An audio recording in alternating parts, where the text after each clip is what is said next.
Assalamualaikum warahmatullahi wabarakatuh. Sebelum memulai pembelajaran pada hari ini, sebaiknya kita baca suratul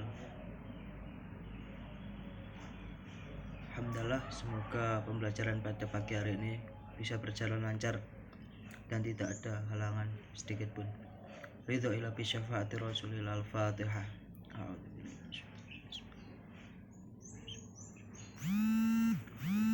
Selesai.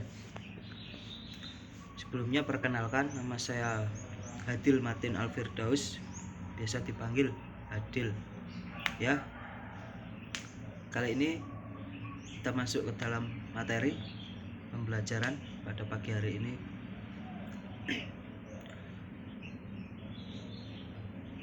Kita belajar mengenai persebaran flora dan fauna di Indonesia. Jadi persebaran flora dan fauna di Indonesia itu dibagi menjadi 3. Ada fauna Indonesia bagian barat, fauna Indonesia bagian tengah, ada fauna Indonesia di bagian timur. Di situ terdapat 2 garis, yaitu garis Wallace dan garis Weber. Apa itu garis Wallace? Garis Wallace itu persebaran fauna yang ada di daerah barat, tengah. Jadi di situ terdapat petanya, peta persebaran fauna. Ada juga garis Weber. Garis Weber itu adalah garis persebaran fauna di Indonesia bagian timur. Ya, di sini nanti ada contoh-contohnya. Sekarang masuk ke persebaran flora di Indonesia di bagian barat. Itu ada beberapa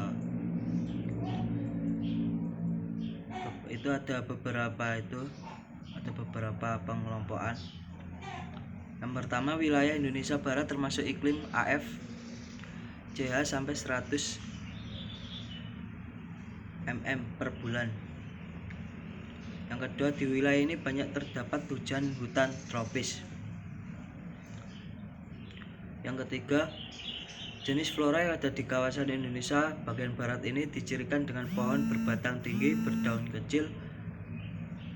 Jenis fauna yang ada di kawasan Indonesia bagian barat ini dicirikan dengan pohon berbatang tinggi, berdaun kecil, dan rindang.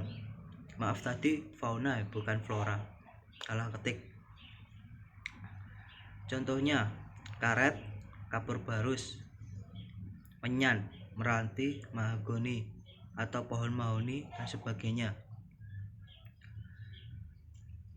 Selain itu terdapat juga tumbuhan merambat dan epifit pakis atau anggrek.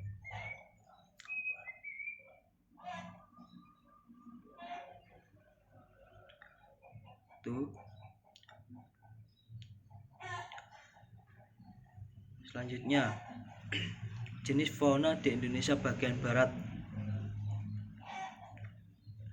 Itu ada bagian Sumatera terdapat pinus, kamper, meranti, kayu besi, kayu manis, beringin, dan rafflesia. Dan yang dibudidayakan itu markisa, rambutan, duku, durian, manggis, kemenyan, salak, bambu, karet, kelapa sawit, dan rotan. Yang ada di Jawa meliputi jati, meranti, mahoni, beringin, pinang, bunga anggrek, dan bougainville. Dan yang dibudidayakan itu termasuk nangka, tumbuhan, jamu, jarak, durian, salak, dan cempedak. Di Kalimantan juga ada jenis fauna, di antaranya bunga ramin, kamper, meranti, besi, celutung, bakau, pinus, dan rotan. Yang dibudidayakan di daerah Kalimantan itu langsat, rambutan, dan durian juga ada. Yang selanjutnya,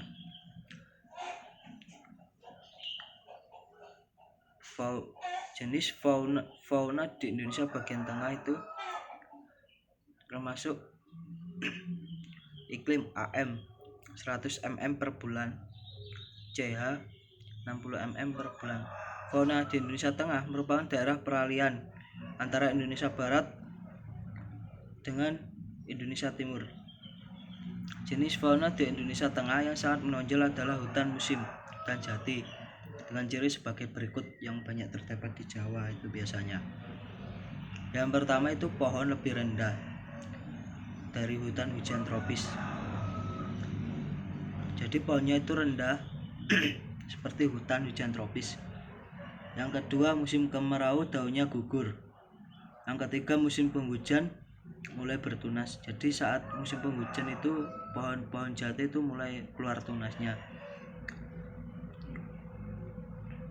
Tuh, di Jawa juga ada banyak.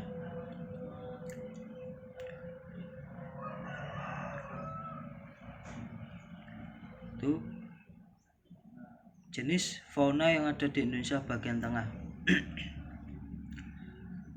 Contoh di Pulau Sulawesi terdapat eboni, kayu besi, rotan, beberapa jenis bunga anggrek. Yang dibudidayakan markisa, jati, dan rotan. Di Nusa Tenggara terdapat jati, sandalwood, akasia, cendana, dan beberapa jenis bunga anggrek lainnya. Yang dibudidayakan lada, sorghum, coklat, cengkeh, salak, dan jeruk bali.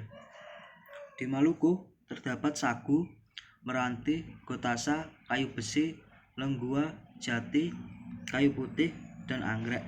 Yang dibudidayakan itu sagu, garia, kayu putih. Fauna Indonesia bagian timur itu meliputi itu termasuk dalam iklim AW, CH kurang dari 60 mm per bulan. Pada wilayah Indonesia bagian timur ini terdapat sabana dengan ciri-ciri padang rumput, terdapat semak belukar dan pohon-pohon rendah.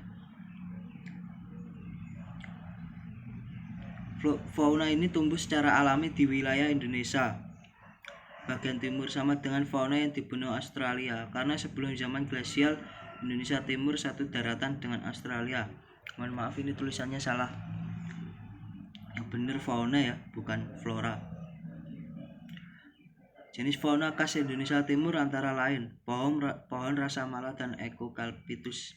Itu seperti ini gambarnya. Oke, next. Seperti ini juga. Oke, next. Ini juga. Sekarang masuk ke fauna, persebaran hewan di Indonesia. Dunia hewan ini juga cukup banyak di Indonesia, sebab kehidupan hewan dipengaruhi oleh keadaan tumbuh-tumbuhan dan iklim. Keadaan hewan di Indonesia sama dengan keadaan tumbuhan, di mana terjadi akibat terjadinya dangkalan Sunda dan dangkalan Saul dengan Laut Tengah, Australia, Asia. Maka persebaran fauna di Indonesia juga dibagi menjadi 3 daerah fauna.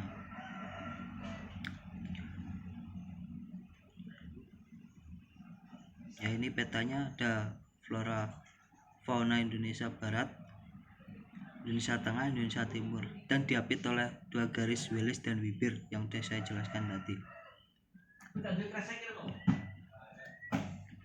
Ciri-ciri hewan di Indonesia bagian barat. Pertama, mamalia berukuran besar, misalnya gajah Sumatera, banteng, harimau Sumatera, dan banyak jenis primata lainnya seperti orangutan Kalimantan, orangutan Sumatera, dan kera. Karena bulu burung kurang menarik dan tidak beragam juga ada. Di antaranya itu burung rangkong dan murai. Flora Indonesia bagian barat itu meliputi di persebaran Pulau Sumatera ada banyak. Contohnya hewan liar seperti gajah, harimau, orangutan, kambing, burung kutilang, terkukut, dan gereja, dan masih banyak yang lainnya. Hewan yang dibudidayakan itu sapi, kerbau, babi, gajah di Lampung, dan buaya di Medan. Hewan yang dilindungi burung beo, buaya, gajah, kambing, hantu, malu-malu, orangutan, dan siamang. Hewan yang liar yang ada di Jawa itu juga meliputi harimau, badak, tapir, domba, dan lain sebagainya. Yang dibudidaya itu kambing, kerbau, dan domba, dan masih banyak yang lainnya.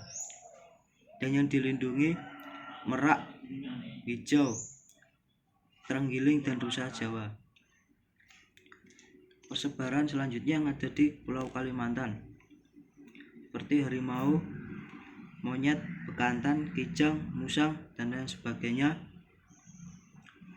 Yang dibudidayakan itu sapi, kambing, kerbau, babi, dan itik. Benteng yang dilindungi banteng, burung, kera, hantu, orang hutan. Ciri-ciri hewan peralihan. Ciri-ciri hewan peralihan itu Oriental, Australis, Sulawesi, dan Nusa Tenggara. Terdapat hewan-hewan dengan ciri khas tersendiri. Misalnya komodo di Pulau Komodo, NTT, babi rusa, anoa, dan burung maleo. Flora di Indonesia bagian tengah itu meliputi Pulau Sulawesi dan pulau sekitarnya. Yang hewan yang ada di dalamnya itu rusa, anoa, musang, pir, dan monyet. Hewan budidaya rusa dan sapi. Yang dilindungi burung maleo, kera hantu, dan lain sebagainya. Di Kepulauan Nusa Tenggara terdapat hewan liar seperti sapi, rusa, komodo, domba, burung kakak tua, jalak, dan nuri. Yang dibudidayakan sapi, kuda, kerbau, dan domba. Yang dilindungi anoa, burung beo, komodo, kuskus, tutul, dan rusa. Ciri hewan Indonesia bagian timur itu memiliki ciri-ciri. Yang pertama, mamalia berukuran kecil, memiliki mamalia berkantong, misalnya walabi kecil, walabi semak, kanguru pohon. Yang ketiga, warna burung-burung lebih menarik dan beragam, misalnya burung cendrawasih dan burung kasuari. Fauna Indonesia bagian timur meliputi terdapat 2 pulau. Pertama, Pulau Maluku. Di sana terdapat kambing, burung nuri, dan cendrawasih. Yang dibudidayakan kerbau. Yang dilindungi burung cendrawasih, kakak tua, dan kasuari. Yang selanjutnya ada Papua dan pulau sekitarnya.